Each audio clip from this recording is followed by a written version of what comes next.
അച്ഛൻ്റെ രഹസ്യ ഭാഷയിൽ CC എന്ന് പറയും. എന്നുവെച്ചാൽ കവനൻ്റെ കണ്ടൻറ്റ്. എന്നുവെച്ചാൽ ഒരു സാക്ഷ്യം കേൾക്കുമ്പോൾ അതിൻ്റെ അകത്ത് കവനൻ്റെ ഉടമ്പടിയുടെ അംശം എന്താണെന്ന് നോക്കൂ. അതിനാണ് A1 B എന്നും പറഞ്ഞ് തിരിച്ചാണ് പത്രത്തിൽ കൊടുക്കുന്നത്. അവിടെ കോഡിടും A1. അതിൻ്റെ അകത്ത് ഈ CC കണ്ടൻറ്റ് കൂടുതലുള്ളത് കൊണ്ടാണ്. അതായത് കവൻ്റെ നമ്മൾ ചെയ്യുന്നത് ഉടമ്പടിയാണ്. ഉടമ്പടി ഒരു പ്രാർത്ഥനയുമാണ്, ഒരു ജീവിത സാക്ഷ്യമാണ്. ഉടമ്പടി ഒരേ സമയം തന്നെ പ്രാർത്ഥനയുമാണ്, അതേസമയം തന്നെ ജീവിത സാക്ഷ്യമാണ്. വിശുദ്ധീകരണവും ശക്തീകരണവുമാണ് അതിൻ്റെ ലക്ഷ്യം. വിശുദ്ധീകരണത്തിലൂടെ ശക്തീകരണമാണ് ഉടമ്പടിയുടെ ഒരു ലക്ഷ്യമെന്ന് പറയുന്നത്. വിശുദ്ധീകരണത്തിന് വേണ്ടിയാണ് നിങ്ങൾക്കെല്ലാം ഹോംവർക്ക് തന്നിരിക്കുന്നത്. ഗൃഹപാഠങ്ങൾ കുറേ തന്നിട്ടുണ്ടല്ലേ. സിമ്പിളാണ്.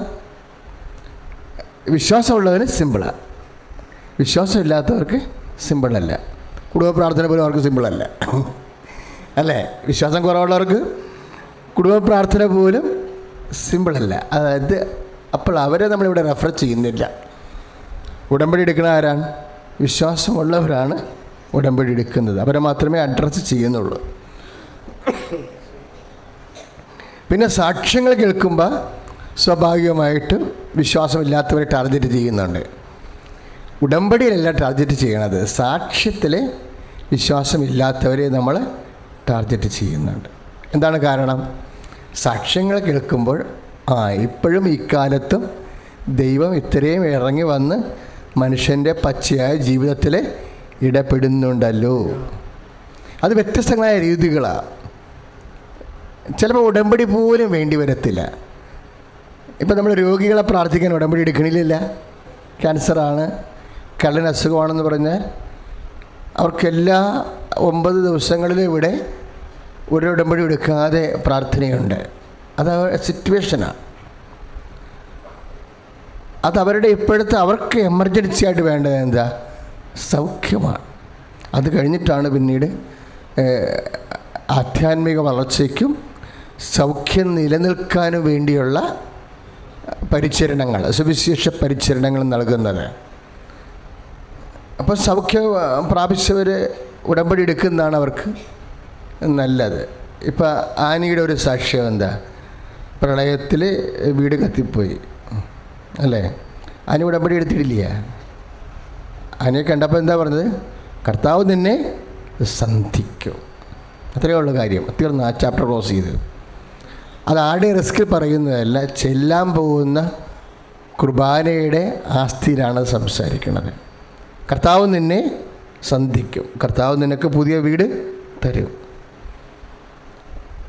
അവകാശികൾ ആരും ഇല്ലെങ്കിൽ സത്യം പറഞ്ഞു കഴിഞ്ഞാൽ എനിക്ക് ആ വീട് കിട്ടുമ്പോൾ സാധാരണ വീടിൻ്റെ പരിഗണന നോക്കുമ്പോൾ പഞ്ചായത്തിൽ നിന്ന് പള്ളിയിൽ നിന്ന് വീട് കിട്ടണമെങ്കിൽ മക്കൾ വേണം, അല്ല കൂടപ്പിറപ്പന്മാർ ആരെങ്കിലും കൂടെ താമസിക്കണം. ഒറ്റപ്പെണ്ണിന് വീട് കൊടുക്കത്തില്ല. കൊടുക്കാത്തതല്ല പ്രശ്നം,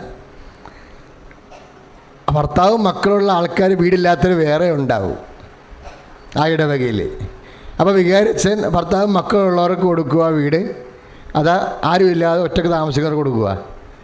അങ്ങനെ പ്രിഫറൻസ് വരുമ്പോൾ അപേക്ഷ തള്ളിപ്പോവും. പക്ഷേ കർത്താവിൽ വിശ്വാസത്തോടെ അഭിഷിക്തം പറയുമ്പോൾ അതിൻ്റെ പ്രിഫറൻസ് വിഷയം മാറും.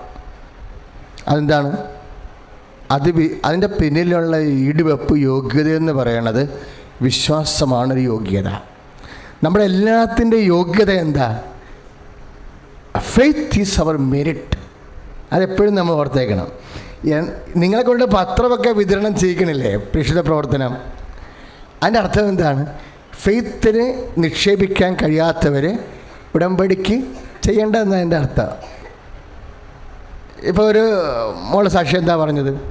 എന്തോ ഒരു അഡ്മിഷൻ്റെ കാര്യം പറഞ്ഞപ്പോൾ ഞാൻ ബാക്കിയുള്ള പത്രം കൂടി കൊണ്ടുപോയി കൊടുത്തു. അത് ബാക്കിയുള്ള പ്രേക്ഷിത പ്രവർത്തനത്തിൻ്റെ കുടിശ്ശിക തീർക്കുമ്പോൾ അഡ്മിഷൻ കിട്ടുമെന്ന് എൻ്റെ മനസ്സിൽ തോന്നി.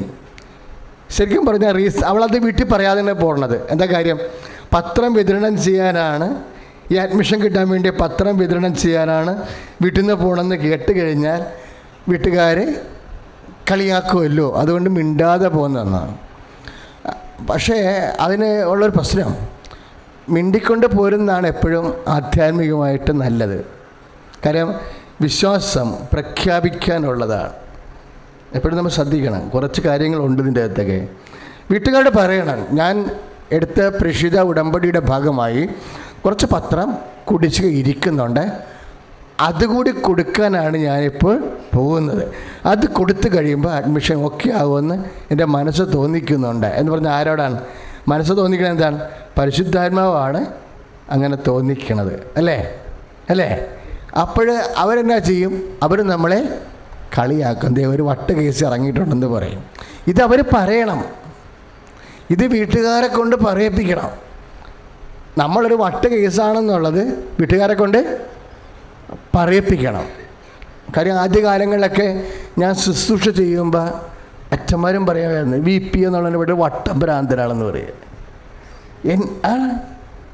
ഞാൻ അതിനെക്കുറിച്ച് മറുപടി പറയത്തില്ല.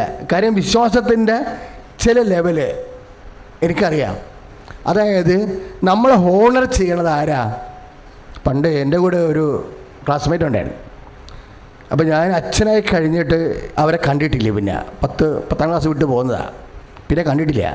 അച്ഛനായി കഴിയുമ്പോൾ ഒരു 10-12 കൊല്ലം കഴിഞ്ഞപ്പോൾ ഈ ശുശ്രൂഷയെല്ലാം ചെയ്ത് ശുശ്രൂഷ തുടങ്ങി. 89-ലാണ് ഈ ശുശ്രൂഷ തുടങ്ങേണ്ടത്. അമ്മ ഓരോരോ സ്ഥലം പ്രത്യക്ഷപ്പെട്ടതല്ലേ. കുറേ വർഷങ്ങളുടെ ഉപവാസവും പ്രാർത്ഥനയും വേദപ്രചാരം തന്നെയായിരുന്നു പരിപാടി. 89 ഇട്ട ഡ്രസ്സാണ് ചേഞ്ച് ചെയ്തത്. മിഷണറി ആണെന്ന് ആദ്യം പോലെ ഈശോ പറയാമായിരുന്നു.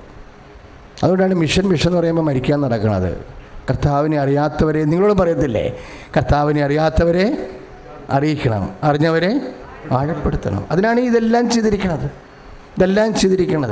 അതാണ് അവർ പറഞ്ഞിട്ടില്ലേ, ബാക്കി ബാലൻസ് പത്രം ഉണ്ടായിരുന്നു, ഞാൻ കൊണ്ടേ കൊടുത്തു. എന്താ? മിഷനാണത്, പ്രേക്ഷിത പ്രവർത്തനമാണ്. നമ്മൾ പറയുമ്പോൾ കർത്താവ് ഹോണർ ഒരു വിശ്വാസിയാണ് പറയണമെങ്കിൽ ഇതിലത് ഓണറിങ് എന്ന സംഭവമുണ്ട്.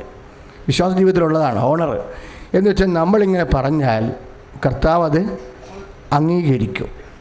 നമ്മളൊരു വ്യക്തിയോടാണ് സംവേദിക്കണതും സംസാരിക്കണതും.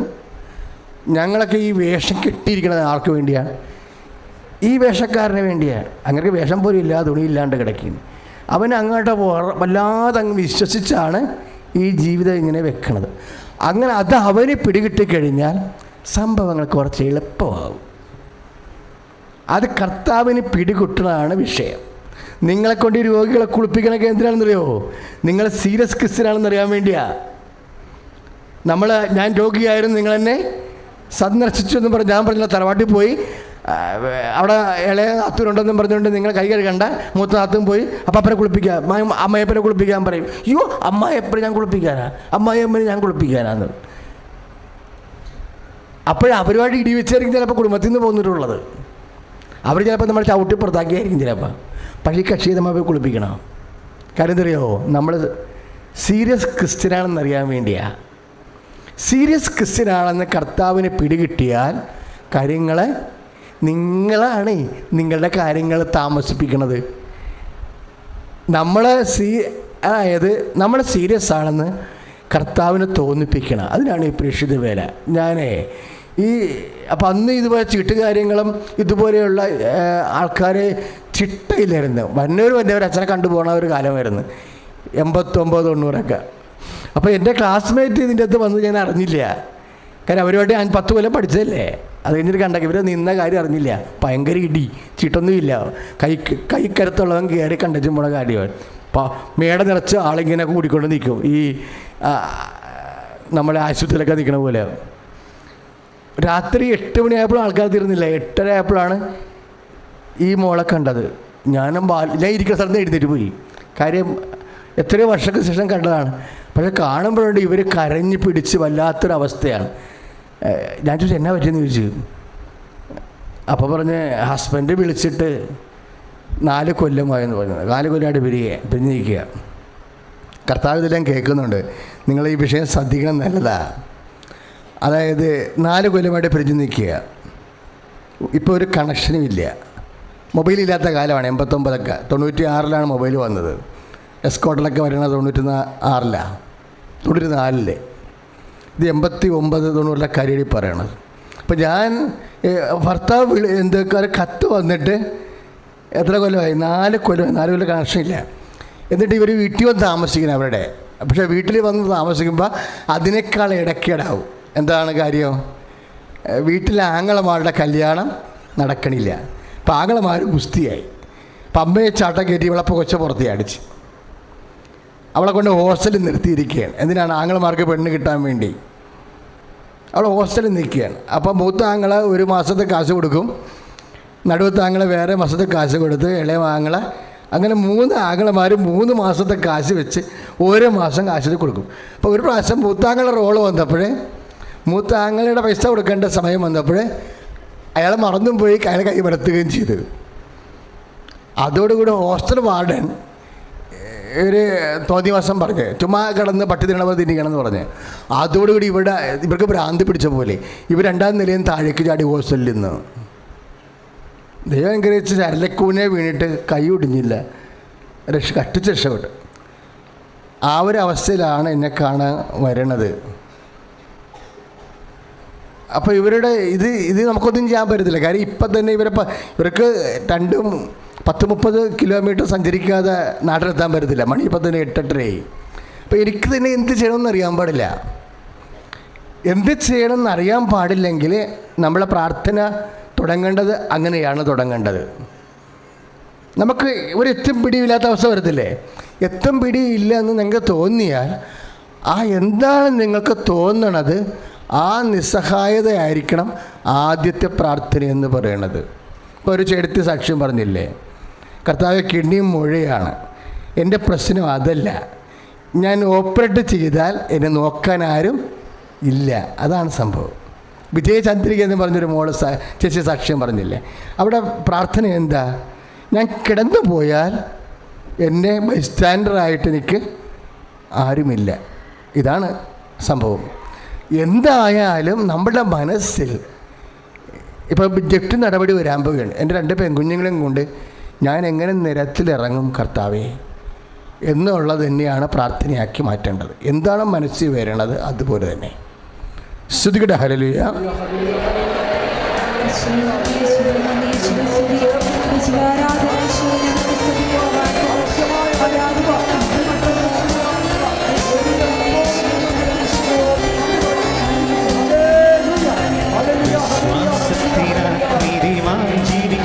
വിശ്വാസിയെ പതറാതെ, വിശ്വാസിയെ പതറാതെ, ഒരു വിശ്വാസത്തിനാൽ നീതിമാൻ ജീവിക്കും.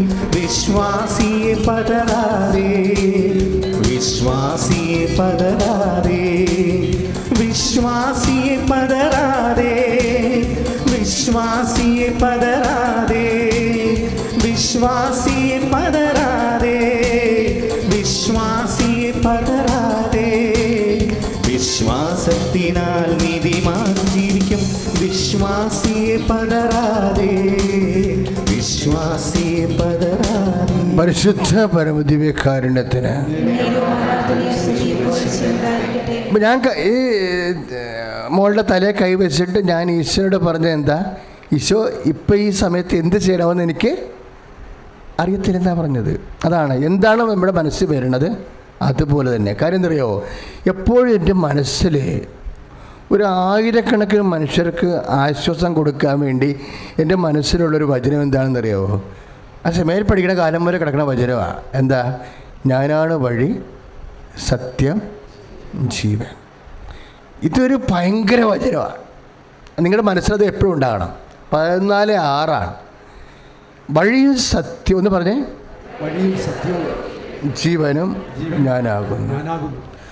ഒന്നുകൂടി പറഞ്ഞേ, വഴിയും സത്യവും ജീവനും ഞാനാകുന്നു. അപ്പോൾ വഴി എന്നുള്ളത് ആരാണ്? അപ്പോൾ എല്ലാ വഴികൾ അടഞ്ഞാലും കർത്താവിൻ്റെ അടുത്തൊരു വഴി ഉണ്ടാവും. അതെപ്പോഴും നീ ഓർക്കണം. ഈശോ ആ വാക്ക് പറയാനെങ്കിൽ പെട്ടുപോയരോ. ഒന്ന് പറഞ്ഞ, വഴിയും സത്യവും ജീവനും ഞാനാകും. ഇപ്പം ജപ്തി നടപടിയാണെന്ന് പറഞ്ഞാലും ശരി, നിൻ്റെ വിസ റിജക്റ്റ് ചെയ്തെന്ന് പറഞ്ഞാലും ശരി, കർത്താവ് ഒരു വഴിയാണ്. കർത്താവിൻ്റെ അടുത്ത് വഴിയുണ്ട്. ഏതെങ്കിലും ഒരു വഴി നമുക്ക് കർത്താവ് ഇതിന് ശരണമെന്ന് പറയും, ശരണപ്പെടും. ഇപ്പോൾ ഇവിടെ സംഭവിച്ചെന്ന് വെച്ച് കഴിഞ്ഞാൽ ഈ മോളുടെ തലേ കൈ വെച്ചിട്ട് കർത്താവ് ഈ രാത്രി എന്നാ ഉപദേശം കൊടുക്കാനാണ്, എന്ത് പറയാനാണെന്ന് ചോദിക്കും. ഒക്കെ ഒരു വഴി കാണുന്നില്ലല്ലോ. അപ്പോൾ ഒരു 30 ഒരു നമ്പർ കർത്താവ് തരും, 30. അപ്പോൾ ഇത് ഈ കൈ വെച്ച് കഴിഞ്ഞിട്ട് വേറെ ആൾക്കാർ നിൽപ്പുണ്ട്. ഉച്ചവരെ വന്ന് ആൾക്കാരൊക്കെ നിൽക്കുന്നുണ്ട് അവിടെ. അപ്പോൾ ഇത് കഴിഞ്ഞിട്ട് ഇവരെ പാക്ക് ചെയ്യണം. ഇവർ ഒറ്റക്ക് വന്നിരിക്കണല്ലേ. ഇപ്പോൾ കിട്ടണ വണ്ടി കയറി നാട്ടിൽ പോകണം. 30 എന്നൊരു നമ്പർ കിട്ടി. 30 കർത്താവ് സഹായിച്ചതാണ്. അപ്പം ഞാൻ ഉടനെ ഇടം വരെ നോക്കാതെ പറഞ്ഞ് ഡിസംബർ 30-ാം തീയതി നിൻ്റെ ഹസ്ബൻഡിൻ്റെ കത്ത് വരുമെന്ന് പറഞ്ഞു. ആശ്വസിപ്പിച്ച് പറഞ്ഞു വിട്ടു. ഒരു വിഷയവുമായി കർത്താവിൻ്റെ അടുത്തൊരു വിഷയം പോണ പോക്ക് നിങ്ങൾ മനസ്സിലാക്കണം. നമ്മൾക്ക് എന്താ കിട്ടിയിരിക്കുന്ന മെസ്സേജ്? 30 മാത്രമേ കിട്ടിയിട്ടുള്ളൂ, വെറും 30. നമ്മളെന്താ പറഞ്ഞ് ചേർത്തിരിക്കുന്നതിൻ്റെ കൂടെ ഒരു ദർശനമില്ലാതെ പറഞ്ഞിരിക്കുന്നതാണ്. ഡിസംബർ 30-ാം തീയതി നിൻ്റെ ഹസ്ബൻഡിൻ്റെ കത്ത് വരും. അവൾ പോവുകയും ചെയ്ത്. പക്ഷെ രാത്രി ആയപ്പോഴേ ആൾക്കാരെല്ലാം പിരിഞ്ഞപ്പോഴേ എൻ്റെ അവസാന കൊന്തയുടെ സമയത്ത് ഞാൻ ഈശോയോട് പറഞ്ഞു, ഈശോ സത്യമായിട്ട് എനിക്ക് നിനക്കുമേ അറിയത്തുള്ളൂ, 30 മാത്രമേ നീ എന്നോട് പറഞ്ഞിട്ടുള്ളെന്ന്. ബാക്കിയെല്ലാം ഞാൻ അവളെ രക്ഷപ്പെട്ടു പോകാൻ വേണ്ടി നിൻ്റെ നാമത്തിൽ പറഞ്ഞതാണ്. ഇതാണ് ദൈവമായിട്ടുള്ള ബന്ധമെന്ന് പറയുന്നത്. ബാക്കിയെല്ലാം ഞാൻ അവൾ എങ്ങനെയെങ്കിലും ആശ്വാസമായിട്ട് ജീവിക്കാൻ വേണ്ടി നിൻ്റെ നാമത്തിൽ പറഞ്ഞതാണ്. ഈശോയുടെ നാമം ഒരു വല്ലാത്ത പണിയാണ്. നിങ്ങൾ ഇടയ്ക്കിരുന്നോണ്ടേ കർത്താവേ നിൻ്റെ നാമത്തിൻ്റെ ശക്തി എനിക്ക് വെളിപ്പെടുത്തണമേ ഒന്ന് പറഞ്ഞേ. കർത്താവേ നാമത്തിൻ്റെ ശക്തി എനിക്ക് വെളിപ്പെടുത്തണമേ. കർത്താവേ നിൻ്റെ നാമത്തിൻ്റെ ശക്തി എനിക്ക് വെളിപ്പെടുത്തണമേ. കർത്താവേ നിൻ്റെ നാമത്തിൻ്റെ ശക്തി എനിക്ക് വെളിപ്പെടുത്തണമേ. സ്തുതിക്കട്ടെ. ഹല്ലേലൂയ.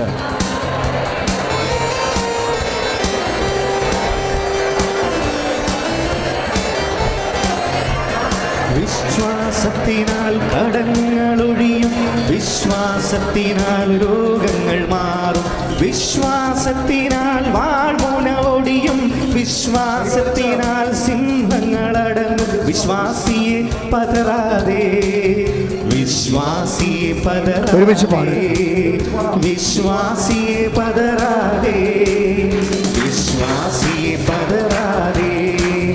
വിശ്വാസത്തിനാൽ നീതിമാൻ ജീവിക്കും, വിശ്വാസിയെ പതറാതെ, വിശ്വാസിയെ പതറാതെ. നമ്മൾ സീരിയസ് ആണെന്ന് കർത്താവിന് തോന്നിയാൽ ഈശോ നമ്മുടെ വാക്ക് ഹോണർ ചെയ്യും.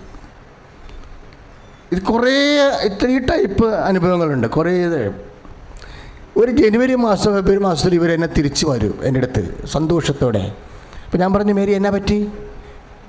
അപ്പോൾ പറഞ്ഞ് അച്ഛൻ പറഞ്ഞ ഡേറ്റിന് ഹസ്ബൻഡിൻ്റെ കത്ത് വന്ന് എന്നെ കൂട്ടിക്കൊണ്ട് പോയെന്ന് പറഞ്ഞ് ഞാൻ ശരിക്കും പറഞ്ഞപ്പോൾ ആ വിളിച്ച് സത്യം പറഞ്ഞ കണ്ണ് നിറഞ്ഞു പോയി. എന്താ കാര്യം? ഞാൻ പറഞ്ഞ വാക്ക് കർത്താവ് സീരിയസ് ആയിട്ട് എടുത്തില്ല. ഞാൻ പറഞ്ഞ വാക്ക് കർത്താവിനെ ഓണർ ചെയ്തല്ല. കത്തുമില്ലായിരുന്നു അതിൻ്റെ അകത്ത്, ഡിസംബറും ഇല്ലായിരുന്നു. ഇതെല്ലാം കയ്യിൽ നിന്ന് കർത്താവിൻ്റെ നാമത്തിൽ പറഞ്ഞതാണ് ശരിക്കും. അപ്പം കർത്താവിൻ്റെ നാമത്തിന് ശക്തി മാത്രമല്ല ഉള്ളത്, കർത്താവിൻ്റെ നാമത്തിന് കാരുണ്യമുണ്ട് ശരിക്കും. കർത്താവിൻ്റെ നാമത്തിന് ശക്തി മാത്രമല്ല കാരുണ്യം. എന്താ മക്കളെന്ന കാര്യം അറിയാമോ?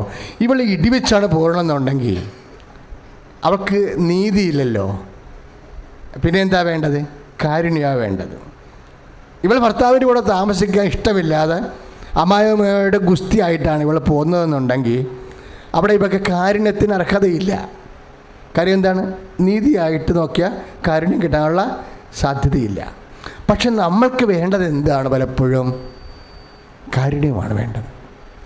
ദൈവത്തിൻ്റെ അടുത്ത് നമ്മൾ ചോദിക്കണം, എപ്പോഴും കാരുണ്യമാണ് ചോദിക്കണം. അതായത്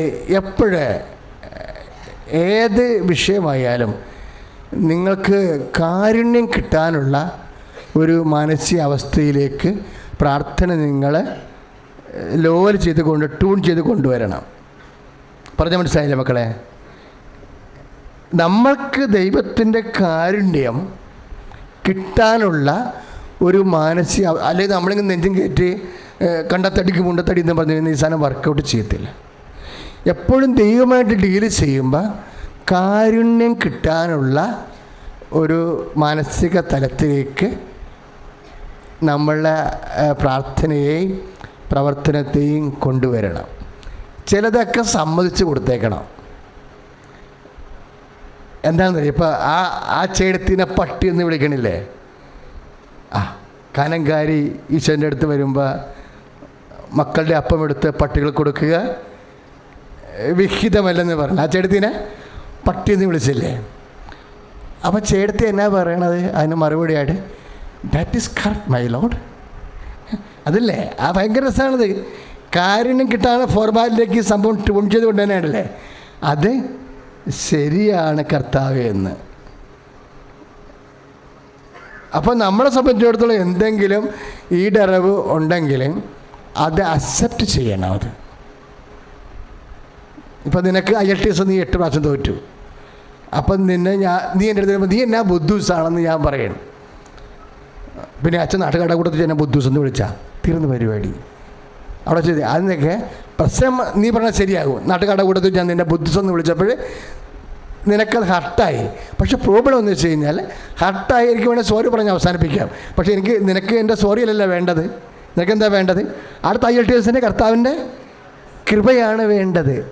അതാണ് പ്രശ്നം. അതുകൊണ്ട് ഇത് മിനിമം പരിശുദ്ധാത്മാവില്ലെങ്കിൽ പ്രാർത്ഥനയുടെ ട്യൂണിങ് നടക്കത്തില്ല. അതാണ് പ്രശ്നം. എപ്പോഴും നമ്മൾ ശ്രദ്ധിക്കേണ്ട ഇതാണ്, നിങ്ങൾ ഈ കർത്താവിൻ്റെ കാരുണ്യം മാത്രമല്ല, ഒരു മിനിമം പരിശുദ്ധാത്മാവിനെ റിസർവ് ചെയ്യാൻ വേണ്ടി ശ്രദ്ധിക്കണം. പ്രാർത്ഥിക്കുക, കർത്താവായ ദൈവമേ എനിക്ക് ജീവിക്കാനുള്ള പരിശുദ്ധാത്മാവിനെ നൽകണമേ. ജീവിത പ്രശ്നങ്ങളിലെ നിൻ്റെ മനസ്സ് അനുസരിച്ച് ജീവിതം ക്രമീകരിക്കാനുള്ള പരിശുദ്ധാത്മാവിൻ്റെ ശക്തിയാൽ അഭിഷേകം ചെയ്യണമേ. സ്തുതിക്കട്ടെ, ഹല്ലേലൂയ.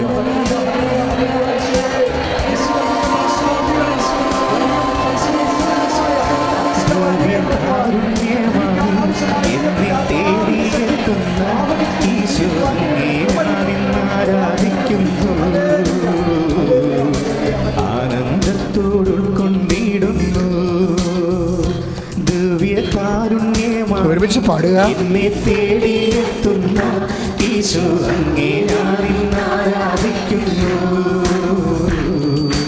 ആനന്ദത്തോടെ കൊണ്ടിടുന്നു. Praise the Lord. അപ്പോൾ accept the situation as it is. ഒരവസ്ഥകളെ അതുപോലെ തന്നെ അംഗീകരിച്ച് അതുപോലെ തന്നെ കർത്താവിൻ്റെ അടുത്ത് റെസ്പോണ്ട് ചെയ്യണത് പ്രാർത്ഥനയുടെ ഒരു കേൾക്കപ്പെടുന്ന പ്രാർത്ഥനയുടെ ഒരു മാതൃകാരൂപമാണ്. അതാണ് നയൻകാരി പറയണത്, that is correct my load. അത് ശരിയാണ്, ഞാൻ പട്ടിയാണ്. അതാണ് 15:27, മത്തായിയുടെ സുവിശേഷം 15:27. അപ്പോൾ ആരെങ്കിലും നിങ്ങളെ കൊച്ചാക്കാൻ എന്തെങ്കിലും പറഞ്ഞെങ്കിൽ നിങ്ങൾ ചെയ്യേണ്ടത് എന്താണ്? മിണ്ടാതിരിക്കുക, മോന്ത കയറ്റുക, അങ്ങനെയുള്ള പരിപാടി ചെയ്യരുത്. എന്താ കാര്യം എന്നറിയാമോ? ഈ ശക്തി പ്രവർത്തിക്കുന്നതാണ് നമ്മുടെ ഉദ്ദേശം, അല്ലേ? നിങ്ങൾ ആരെങ്കിലും എന്തെങ്കിലും പറഞ്ഞു വിചാരിച്ചോ, നിങ്ങൾ ചെയ്തതാകാം ചെയ്യാത്തതാകാം, ചിലപ്പോഴും നിങ്ങളുടെ കൈ മിസ്റ്റേക്ക് ഉണ്ടാകത്തില്ല, ആ പറഞ്ഞ കക്ഷിയുടെ കയ്യിലായിരിക്കും മിസ്റ്റേക്ക്. നിങ്ങൾ നോക്കേണ്ടത് ശക്തി പ്രവർത്തിക്കാനുള്ള ഒരു ഫോർമാറ്റ് ആയിട്ടുണ്ടെന്ന് നോക്കണത്. എന്താ പ്രശ്നം അറിയാമോ?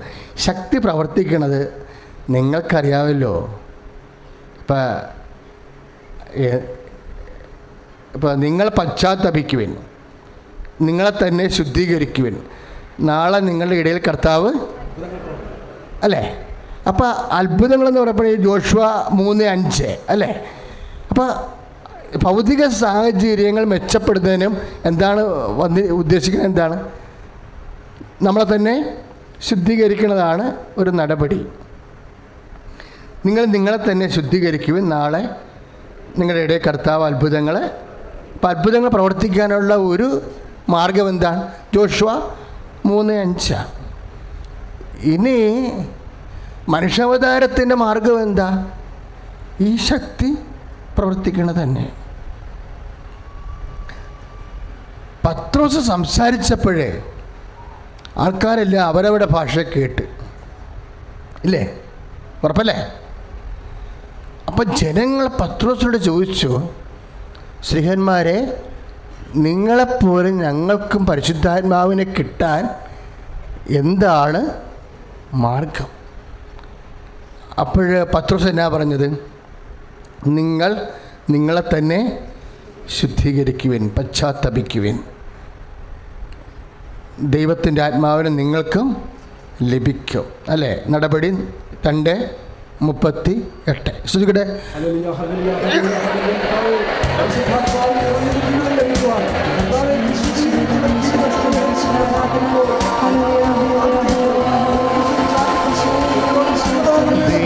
ദിവ്യകാരുണ്യമായി മാറുമ്പോൾ, ദിവ്യജീവൻ നൽകും അപ്പമാകുമ്പോൾ, ദൈവം ദിവ്യകാരുണ്യമായി മാറുമ്പോൾ, ദിവ്യജീവൻ നൽകും അപ്പമാകുമ്പോൾ, ഹൃദയം കത്തും അനുഭവമോടെ അവിടുത്തെ സ്നേഹത്തിൻ തിരുമുദ്രയിലേറ്റുവാങ്ങിടാം.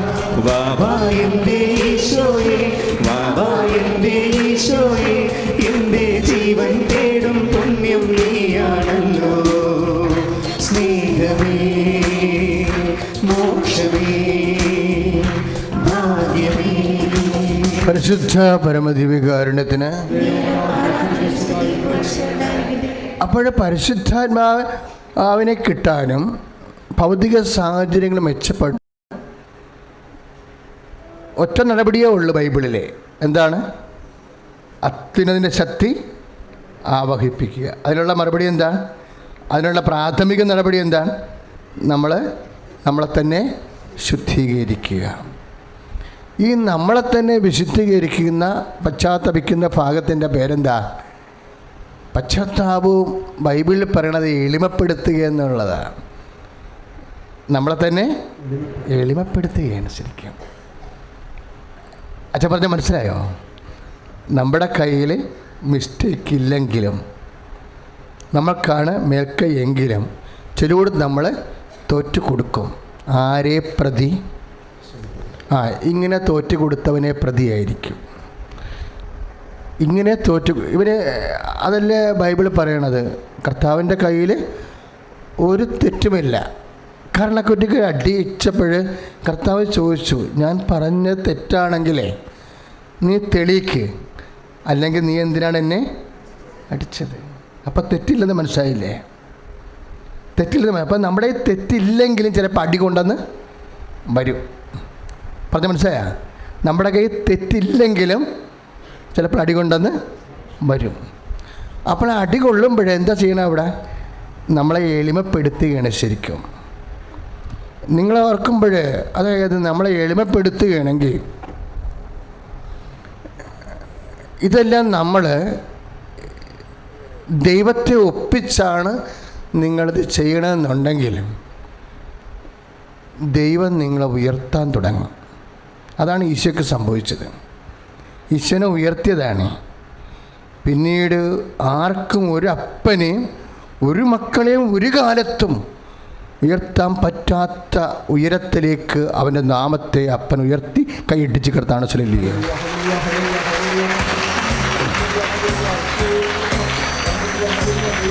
സ്തുതിയുടെ ഹല്ലേലൂയ.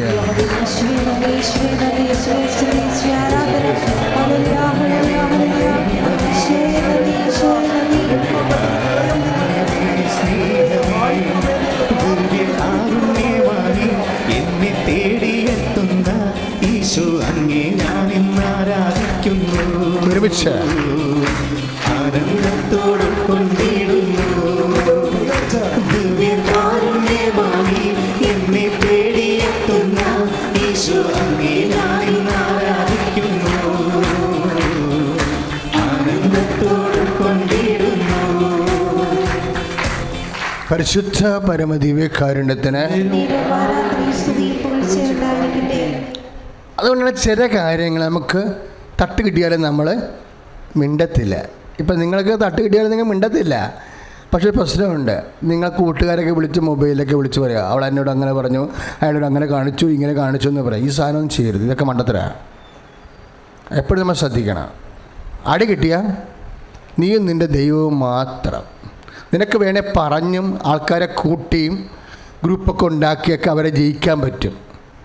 അത് നീ തോറ്റിട്ടില്ല, തോറ്റ ചരിത്രം അതാണ് അഹങ്കാരമാണ് സംഭവം. അത് അഹങ്കാരമാണ്. നീ ആൾക്കാരെ കൂട്ടുന്നത് അഹങ്കാരമാണ്. ആധ്യാത്മികത ഭയങ്കര രസമാണ്, പക്ഷേ പരിശുദ്ധാത്മാവ് പഠിപ്പിക്കണം. നീ ഇപ്പോൾ നിനക്കൊരു അബദ്ധം സംഭവിച്ചാലും നിന്നൊരു തോന്നിയ ദിവസം പറഞ്ഞു, നീ ഉടനെ എന്ത് ചെയ്യും? അവിടെ മിണ്ടത്തില്ല. പക്ഷേ മൊബൈൽ എടുത്തിട്ട് ആൻറ്റിനെ വിളിക്കും, അമ്മനെ വിളിക്കും, നാട്ടുകാരെ വിളിക്കും, കൂട്ടുകാരെ വിളിക്കും, ആപ്പാടെ. എന്നിട്ട് നീ പറയണ കാര്യം അവരെ കൊണ്ട് സമ്മതിപ്പിച്ചെടുക്കും. നീ ഒരിടത്ത് തോറ്റില്ല, അടുക്കളയെ തോറ്റിരിക്കുകയാണ്, അല്ലെങ്കിൽ അരങ്ങത്ത് തോറ്റു കഴിഞ്ഞാൽ അടുക്കള എവിടെയെങ്കിലും നീ ജയിച്ചിരിക്കണം. അതുകൊണ്ട് അവരെ കൊണ്ട് നീ പറഞ്ഞ് ഞാൻ പറഞ്ഞു ശരിയല്ലേ, ഞാൻ പറഞ്ഞു ശരിയല്ലേ, ശരിയാണ്, നിങ്ങളാണെങ്കിൽ അങ്ങനെ ചെയ്യത്തുള്ളൂ, അങ്ങനെ ചെയ്യത്തുള്ളൂ. അപ്പോഴെന്ത് സംഭവിച്ചാൽ അതിന് സംഭവം ഇതിന് പിന്നിലൊരു ഈഗോ ഉണ്ട്.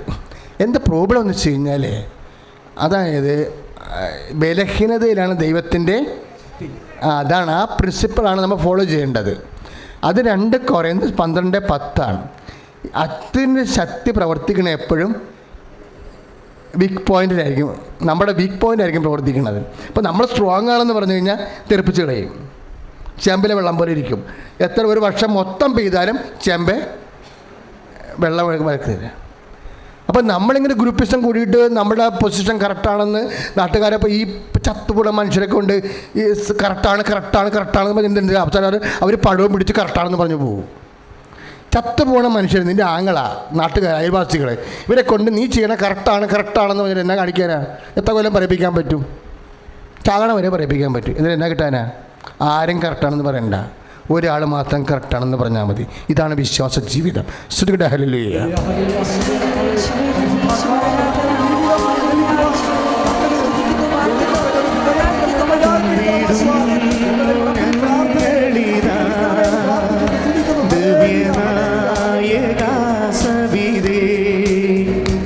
കുമ്പിടുന്നു ഞങ്ങളിതാ ദിവ്യനായക സവിതേ. ഒരുമിച്ച് എല്ലാവരും